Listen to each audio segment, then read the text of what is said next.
Come, my child. Come away from the noise. I know you try to hide them. You turn your face away. You bite your lip. You swallow hard against the lump rising in your throat. You think your tears are a sign of weakness, a messy inconvenience, a private shame to be dealt with quickly and quietly. The world has taught you this, hasn't it? It has told you to be strong, to hold it together, to present a face of unflappable composure.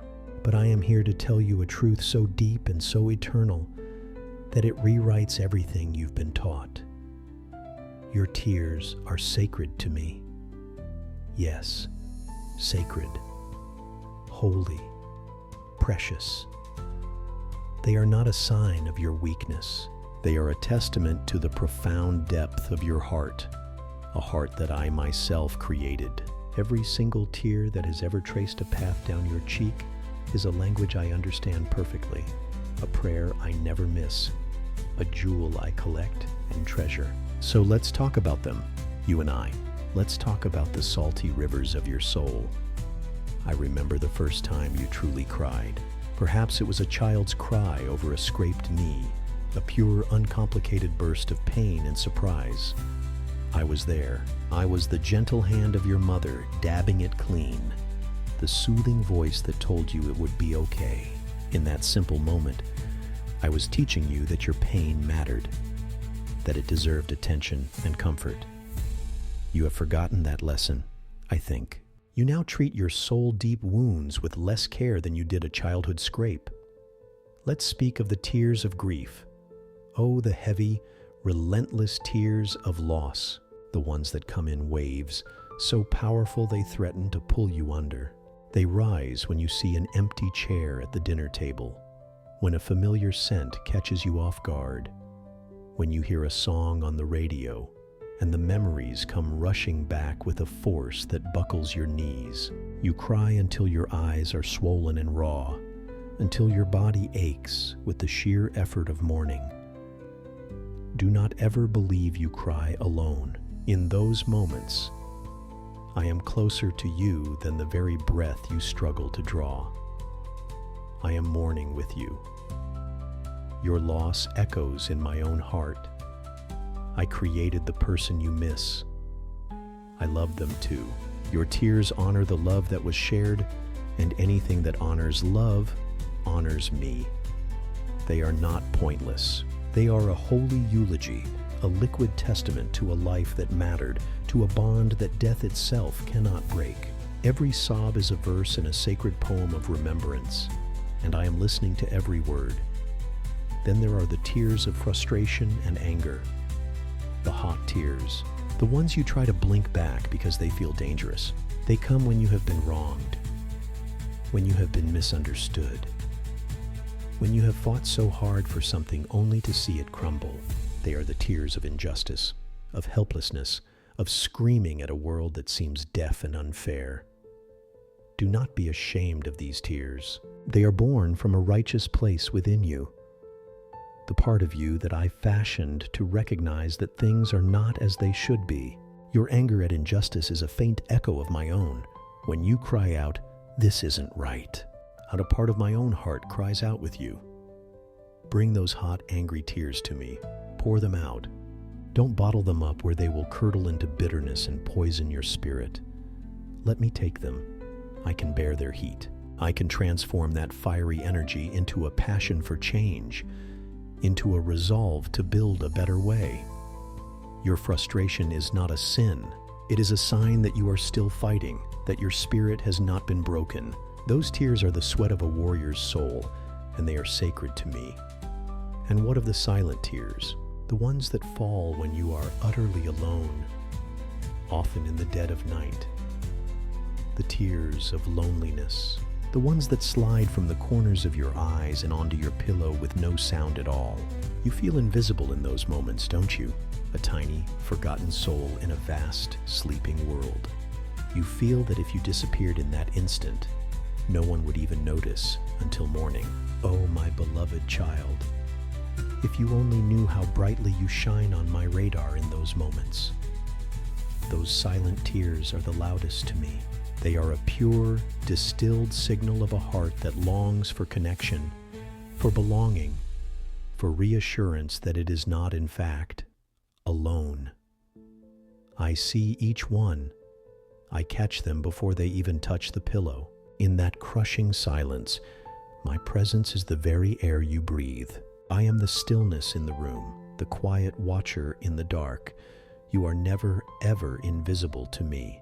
Those tears are a homing beacon that draws my deepest compassion and my most tender comfort directly to your bedside. They are a sacred, silent communion between you and me. Let us not forget the tears of shame and regret. The tears you cry over your own mistakes, the ones that come after a failure, a harsh word you wish you could take back, a choice that led you down a painful path.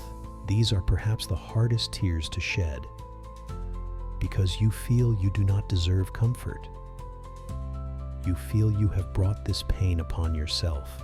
The accuser whispers in your ear that you are a failure, that you are unworthy, that you have disappointed me. Now you listen to me, and you listen closely. That is a lie from the pit of hell itself. When you cry tears of genuine remorse, heaven rejoices. It is the cry of a heart that is turning back home. Those tears do not push me away. They draw me closer than ever before. They are the holy water that washes a soul clean. They are a sign of your conscience, your desire to be better, to be whole. I do not stand over you with a ledger of your faults. I kneel beside you, just as I knelt to wash my disciples' dusty feet. I want to wash away your shame, to lift the burden of your regret from your shoulders. Your tears of repentance are more precious to me than the grandest sacrifices. They are the offering of a broken and contrite heart, and that is an offering I will never, ever despise. They are sacred to me. And then there are the tears of joy. Do not think I only care for your sorrows.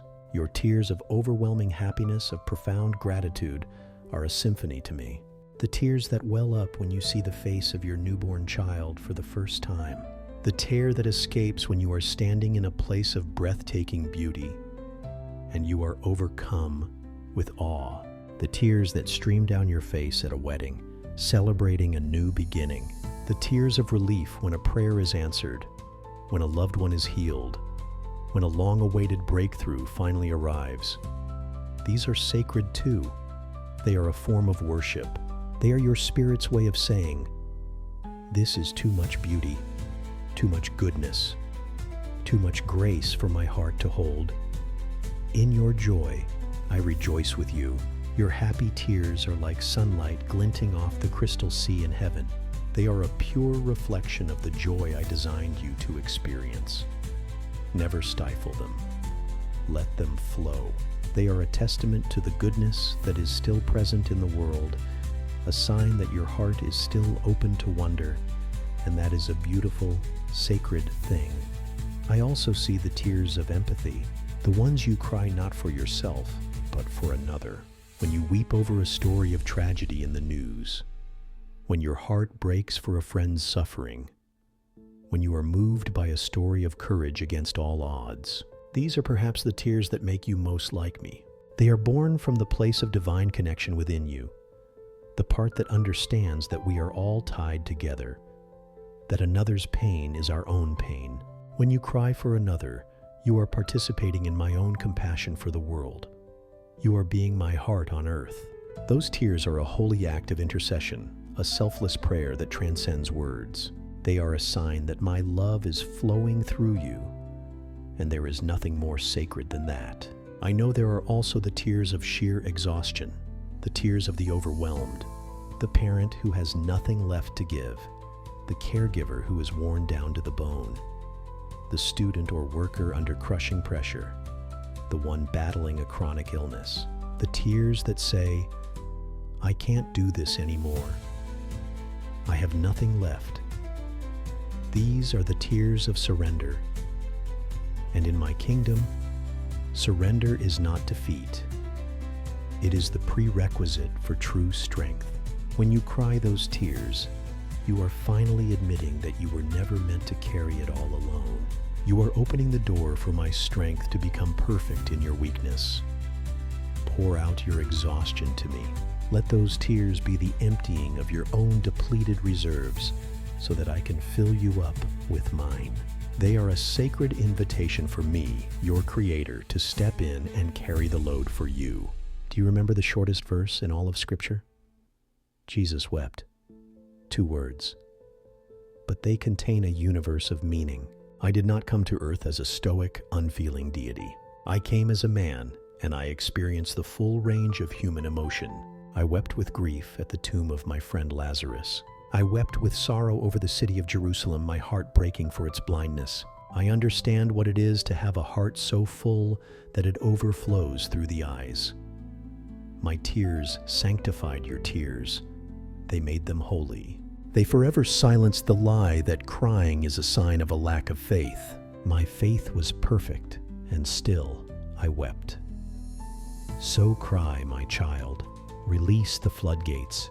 Do not fear the deluge. You have been building a dam within your soul for so long, and the pressure is becoming unbearable. It is cracking your spirit. Let it break. Let the river flow. I am your floodplain. I can absorb it all. I am the vast ocean that can receive the entirety of your sorrow, and it will not overwhelm me. There is a psalm that says, I collect your tears in a bottle, that I record each one in my book. This is not just poetry. It is a profound truth. Nothing you experience is ever lost or wasted. Every tear is accounted for. Every moment of pain is recorded, and one day I will show you the book. I will open the bottle, and I will show you how I used every single drop you shed. I will show you how your tears of grief softened your heart and gave you a new capacity for compassion. I will show you how your tears of failure watered the seeds of humility and wisdom. I will show you how your tears of frustration carved out a deeper desire for justice and truth. I will show you how your tears of loneliness created a space within you that only I could fill, drawing you into a deeper intimacy with me. Nothing is wasted. I am the great Redeemer, and my redemption extends even to your sorrows. I will turn your mourning into dancing. This does not mean I will erase your memories or pretend the pain never happened.